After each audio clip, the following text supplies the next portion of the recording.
Thank you very much. Impressive set of actions and initiatives which are currently launched or already implemented. Now I have the pleasure to launch the first panel of this afternoon. This first session will provide insight into regional and national perspective of the Earth observation market, showcasing the ecosystem of organizations. It will highlight the importance of collaboration and partnerships in driving growth and addressing global challenges. Each organization will bring unique insight into the challenges and opportunities within their regions, fostering a comprehensive understanding of the EO landscape and opportunities to collaborate for European and global public and private sector. This session, first one panel will be moderated by LEFTERIS MAMAIS, who is a co-founder and director of Evenflow. He is a space enthusiast with a significant experience in European space programs such as Copernicus and the EGNSS. He co-founded Evenflow, where he leads commercialization support and strategic consulting for various clients. This session will be hybrid. I didn't mention it before, in fact, but that's true. We decided to continue with this hybrid approach. It's a challenge in terms of technicalities, but it's a real opportunities. Just last year, we succeed to have attendees in more than 60 countries all over the globe. So this online opportunities is really a tool for disseminating views and vision. LEFTERIS, the floor is yours.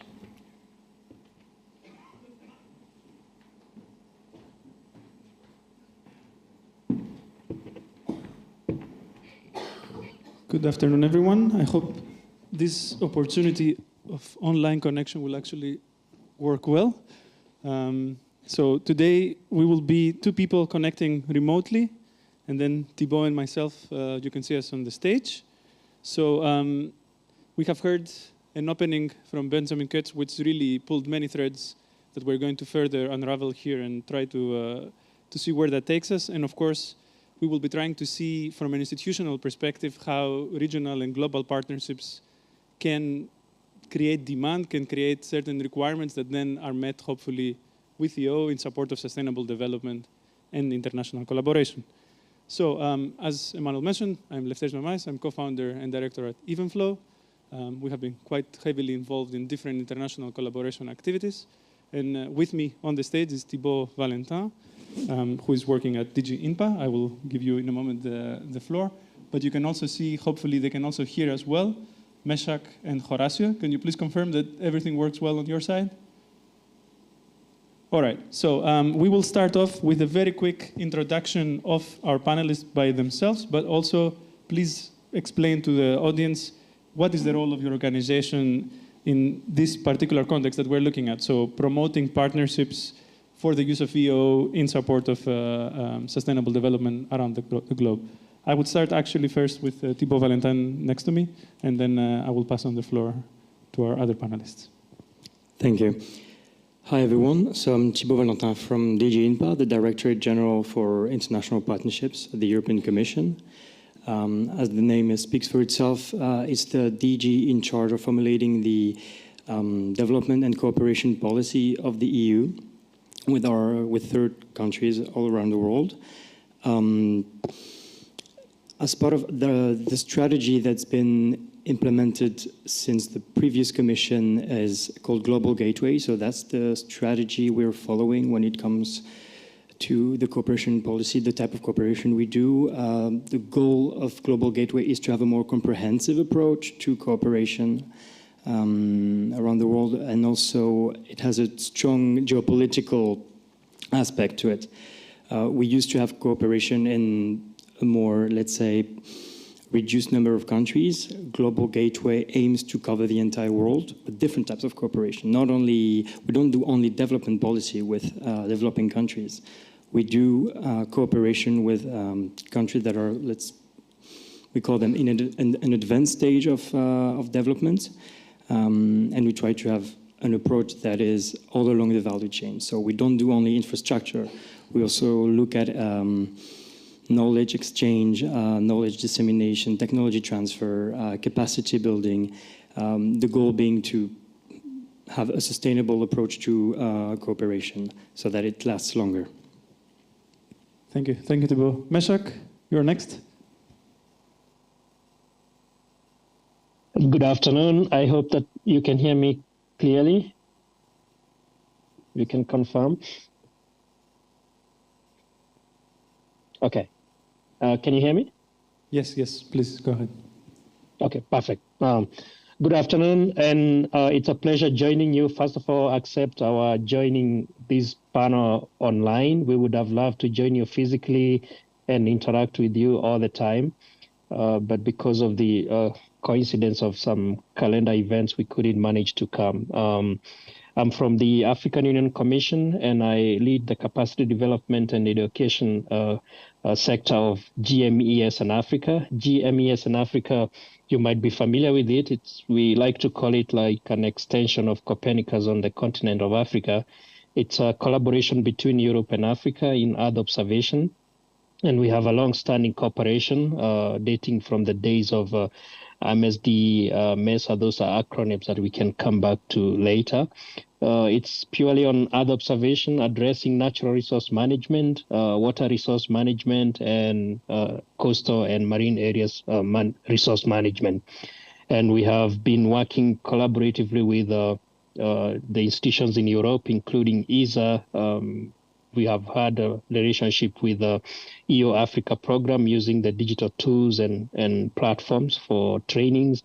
And we have worked with UMETSAT and JRC, among others, and all the directorates of the Commission. So I will stop here for now, and then we can interact in the discussions. Thank you very much, Meshach. And Horacio? Good afternoon, everyone. Thank you for giving us the opportunity to share our experience. I am part of the statistical division at ECLAC. ECLAC is the regional commission for Latin America and the Caribbean of the United Nations. We work with the 44 countries and territories of Latin America and the Caribbean to promote the use of geospatial information and Earth observation, mainly for the development of public policies related to environmental, social, and economical issues. We also develop our own geospatial and statistical data platform that I will talk about it in the following minutes. Thank you. So now that we have met our panelists, let's get right into it. So first I would like to start with you, Meshach. You mentioned already this long-standing partnership and actually multifaceted partnership that has been existing between EU and Africa, and especially the African Union Commission. Could you give us a little bit more insight and detail on what form this takes and how can essentially Africa and Europe work together to address the different challenges that we both face? Climate change, natural resources management, and so on. Yeah, thank you for that question. So to give you a bit of background, we started off with programs like PUMA, which was more of oriented to the meteorology community, and then we came up to MSD, which is more addressing the Sustainable Development Goals. During those times, they were called another acronym, and then we came to the MESA program, which was now addressing the Sustainable Development Goals, all towards the environment, which includes climate change. And over the years, which is over 20 years, we also transitioned like 8 years ago to GMES in Africa, which is a cooperation addressing the thematics that have been defined through a process. And it was a co-design with the European Union and all the institutions involved. And through GMES in Africa, we prioritized addressing natural resource management, water resource management, and marine and coastal areas resource management, which are the most pressing needs on the continent to support the livelihoods. Data comes from the Copernicus mostly, and we appropriate that with the in situ measurements, and then we produce the services that now inform the decision making in those areas. So it's very important to to highlight, the need for cooperation, not only at the two continents, but at the global scale. If you look at it, the Earth observation is global in nature, in a sense that all the satellites are moving and taking images from different parts of the world. And therefore, working in partnership is inevitable when it comes to appropriating the data to the services that we are looking at. I would also like to add that in terms of cooperation that we have had with the European Union, or between the two commissions of AUC and the European Commission, the project of GMS in Africa has led to a lot of enthusiasm on the continent, and it has actually contributed to the African Space Program, which I can talk to in a moment. And in the future programs, as Dr. Benjamin was alluding to, we are looking at expanding not only in Earth observation. The African Space Program now, looks at Earth observation, of course, as the main sector, but including satellite communication. It includes navigation and positioning, and then space sciences and astronomy, and of course, other emerging areas. And this is the reasoning behind the formulation of the next iteration of the cooperation, which looks at expansion of services not only in Earth observation, but in covering the other three domains. And this is very important because GMS in Africa has been like a tool chain, or I would say a test bed for services and how we architect the working between the academia, the private sector, and how they can be involved in the formulation of these services. Core design is key. User-centric services are key. But bringing in the private sector and the academia is also important to ensure that we have the right skill set and we continue the training of the masses, and we also appropriate the services to the real user needs at the end user level, which we call the last mile connectivity to the users. So I think this answers a little bit to that, but there are more details that we will also, allude to when it comes to the discussion on this.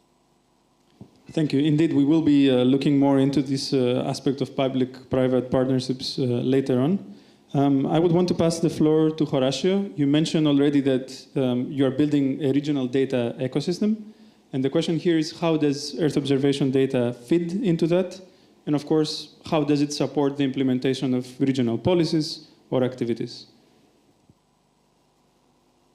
Thank you for the question. Well, ECLAC has an agreement with the University of Chile through its Center of Mathematical Modeling, the Copernicus Regional Center for Latin America and the Caribbean, that was mentioned before.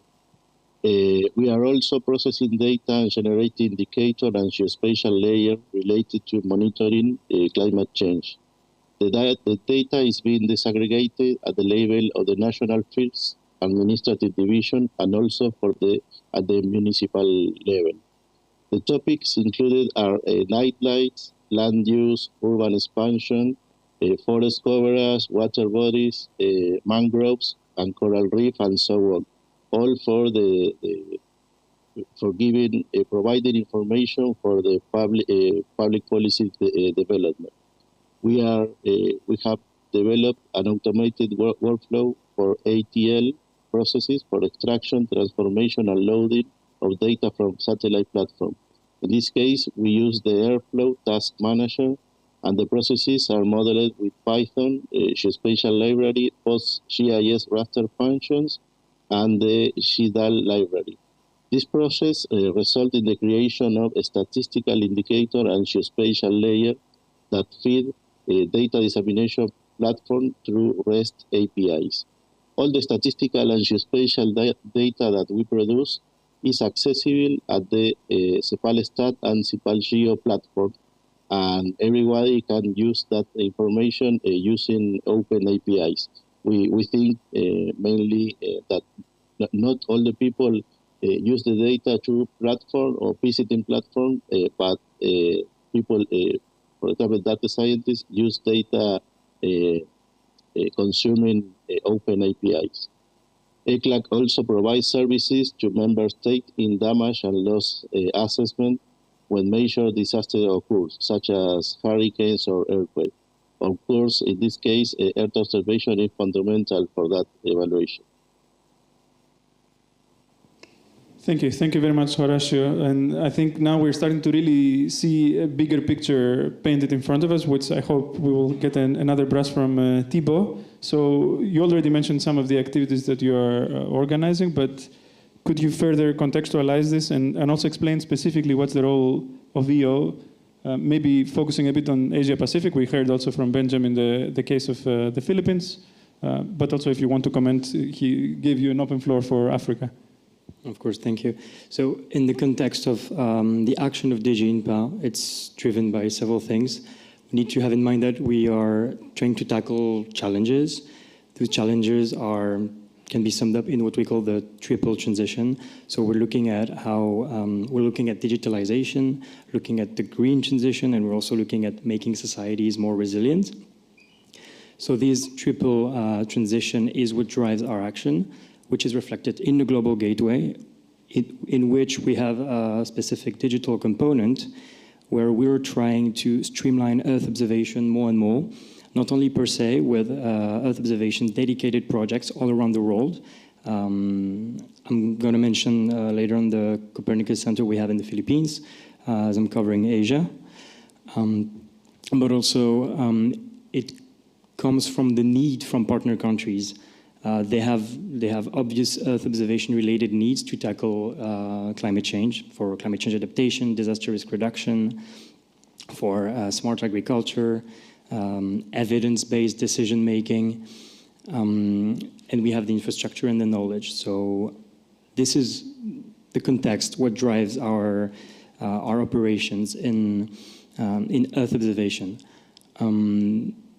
So then, one of the goals of Global Gateway within digitalization and what we're trying to do in the digitalization unit is to have Earth observation components wherever it's applicable and relevant. So this is what I mean when I'm saying we need to streamline Earth observation, because if you have a program on agriculture, we can make it 100 times more efficient by using Earth observation.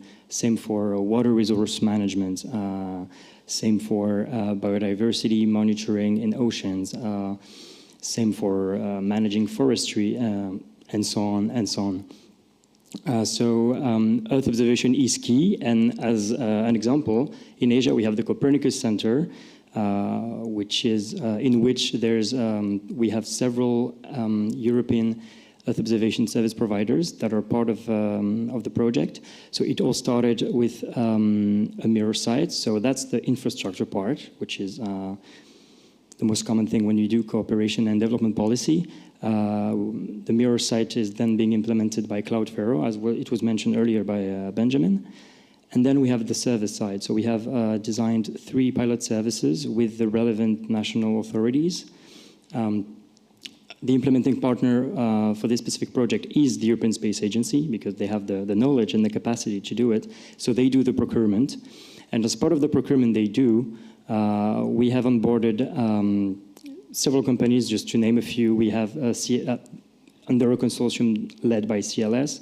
So we have CLS, we have Geoville, we have Oregon, we have Trail Timara, that are all responsible for a specific service. Those services cover land cover, forestry. We have crop mapping as well for some specific crop. Not rice, as far as I remember, which is quite uncommon for Southeast Asia. We also have ground motion monitoring for disaster risk reduction, as the Philippines is prone to a lot of disaster related to earthquakes, volcanic activities, landslides. And we also have a service dedicated to benthic habitat, so that's marine ecosystem. What's interesting is that while we don't procure ourselves and we cannot partner as DG INTPA, as the Commission, with the private sector, there is a lot of room for cooperation more downstream within the cooperation initiatives we have all around the world. And since we're trying to streamline Earth observation more and more, there will be more to come. That's for sure.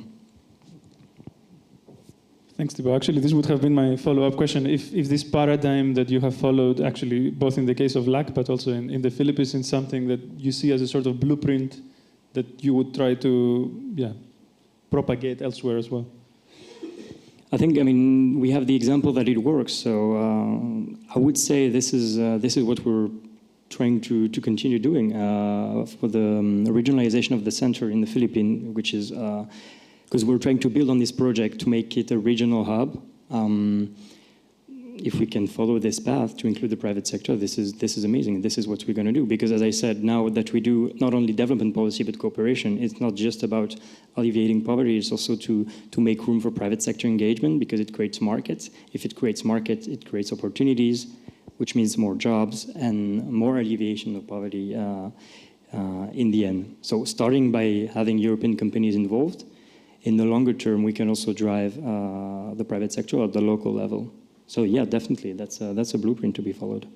Excellent. No, and this gives me actually the perfect segue to open up essentially the same question to Mesak and Horacio, because we understand that public-private partnerships can support the implementation of these activities that you have presented. So how does this actually work in your case, or what are your views on it? Well, LEFTERIS, in our case, thank you, LEFTERIS. In our case, our connection with the private sector is mainly established through the UNCCIM Americas community, where it exists a specific network for private sector company. It is compounded by large companies as EFRI and some other smaller regional companies that participate in this network. We have a key project with the public and private participation in the Caribbean. We are collaborating in that project to strengthen national capabilities for geospatial management, and especially for capacity building for Earth observation. You know, it was mentioned that Earth observation is key in the Caribbean. This project, the regional project, is called HORACIO, and they have provided several capacity buildings actions and technical assistance, and have also created a geospatial platform to share the data, and it's too related with the West Indies University in Trinidad and Tobago. In the rest of the Latin American region, we have not yet developed the project with the private sector, but we know that is very important for us, for our community. Thank you. And Mesak, same point?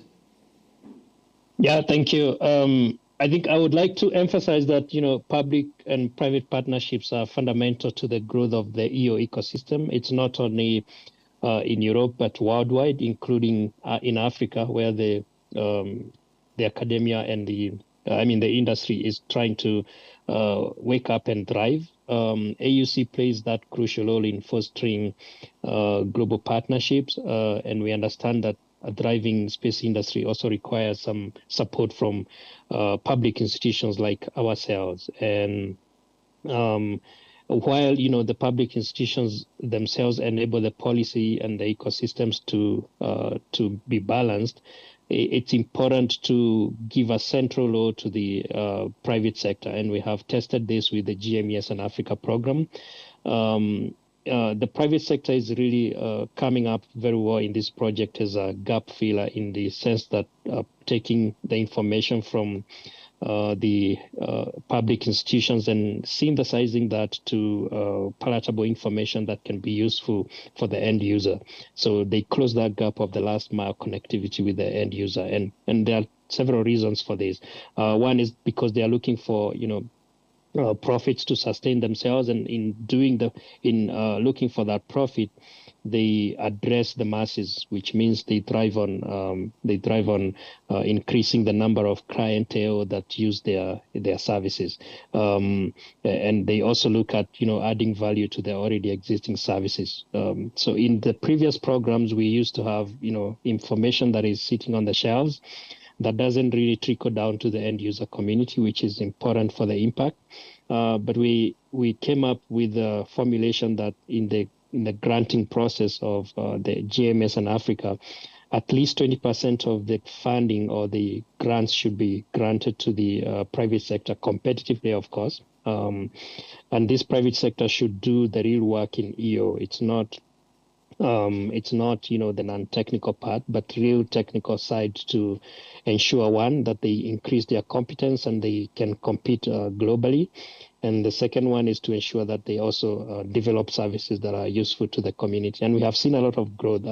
If I can give you just one or two examples that we have seen, for example, in the Central Africa region, which is made up of about 10 countries, there's a huge river which is used for navigation. It's called River Congo. And along that river, there used to be a lot of accidents because of lack of information. And working with the consortium there, which is based in Democratic Republic of Congo, they developed a service that can now be embedded on smartphones or even using the USSD codes for messaging. And it's basically to give information on the river discharge and the depths of the waters and whether there are obstacles in the river, and to allow the canoes and the ships to navigate properly along that river. And it has saved a lot of lives and a lot of resources. Same for the West African coast. On the marine service, we have 3-day weather forecasting on the western side of the African Ocean, and we work with a consortium called University of Ghana. They have developed a service that has also gone into has been integrated into mobile phones through an API, and that also gives the fishermen community the information 3 days ahead on whether it's safe to go to the waters or not, and it has equally saved a lot of lives. And the main bridge between these two services has been the private sector. So it's very important and equally important in the future-looking programs to have the private sector playing a key role in the development of services. Thanks for these illustrative examples, and thanks for the message actually coming from all of you, which I'm sure it's sort of music to the ears of many in the crowd, that this whole situation does represent an opportunity for the private sector. It's also good to hear that this does come also on a sort of equal footing in terms of helping also the local sector evolve. So with that in mind, I would like to turn to Slido. And we see here a sort of word cloud, which I'm now asked to discern. So the question was, how can regional collaboration enhance the effectiveness of EO technologies in addressing socioeconomic and environmental challenges? Presumably, the size or volume of the words would show us how many have been subscribed, but I don't really see that. In any case, this is a very nice crossword puzzle. I would maybe pick out a few key points and comment, and of course the rest of the panelists are free to do so as well. Maybe what is interesting to see here is the synergies in the investment to turn that into tools, solutions, and skills. And maybe it's interesting here to juxtapose this with the fact that you mentioned, actually, all of you, and even before Benjamin, the need for co-design. I suppose this goes vertically through the activities in the first place, and then inside the activities, the different products.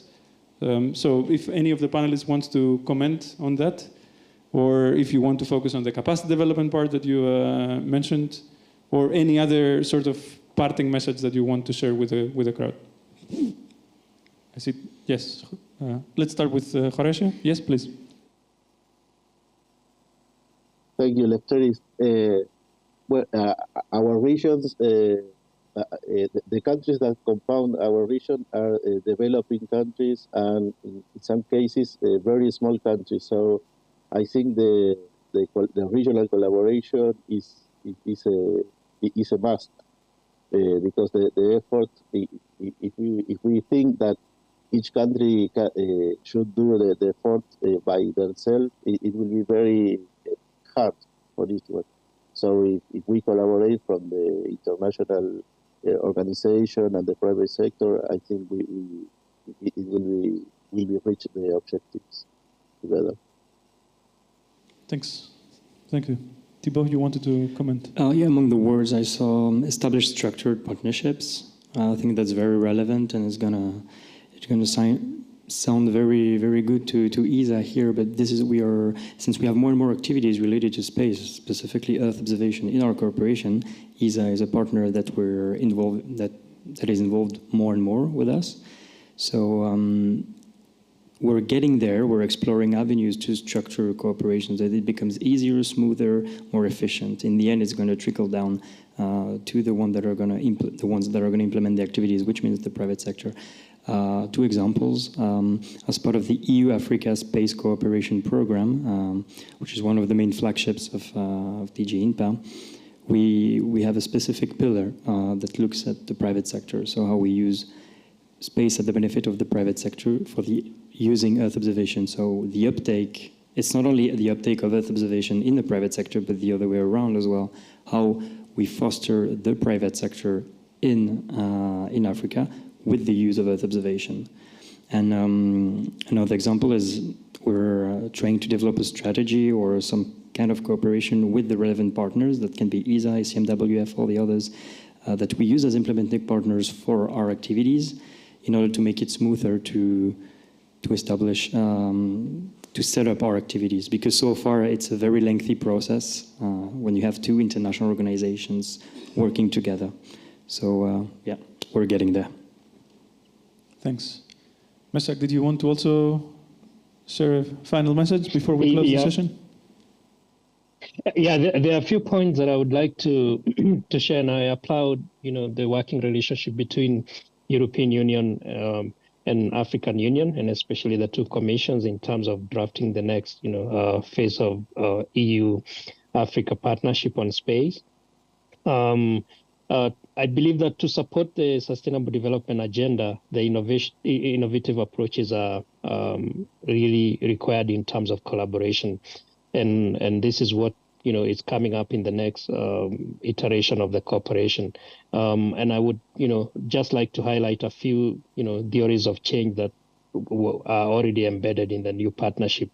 And one is the diversification of the partnership models. We have seen that previously the academia would, always like to work with academia. And in terms of looking at partnership, we also tend to base it on the, on monetary basis. But I believe also non-monetary collaborations are often important, and they yield significant results. And this includes partnership to share capacity, to share the expertise. And this is a two-way process. It's not, just like Europe sharing the capacity to Africa. I believe it's a two-way corridor that should be enhanced. And this is what is coming up in the new partnership. The matrix collaboration, which is like a proposed matrix form of collaboration involving diverse stakeholders in a matrix structure, and this includes the public institutions working with the private sector. We are seeing that from the leadership of the European Union, which is coming up very well also to speak to our side that we need to work more with the private sector in the next iteration and breaking down the silos. We have seen that previously so many people prefer to work in silos, and that doesn't really intend to bring the intended impact. In order to maximize that impact, it's important to break out, the different silos that exist currently, and ensure that, the private sector comes up to strengthen the ecosystem to fill up that gap that has been existing over time. Inclusive participation, it's important we also consider to include other actors like, civil society, because we are talking about sustainable development goals. We also need to bring up the communities of practice, which are very important in terms of ensuring that we reach the maximum impact on the EO side. And I think the industry itself or the private sector itself will also bring up new innovative ways of working with EO data.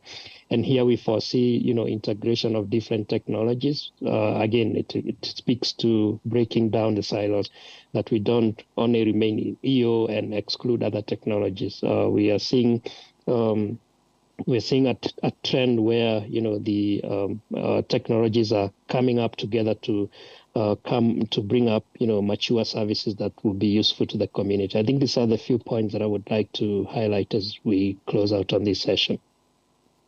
Thank you, Mesak, and thanks to everyone for your attention. I hope we have painted the first part of the picture around this topic. There's a second panel, so this will be coming up. But for now, let's thank our esteemed guests and also, of course, Thibault, who's sitting here next to me. So thank you very much.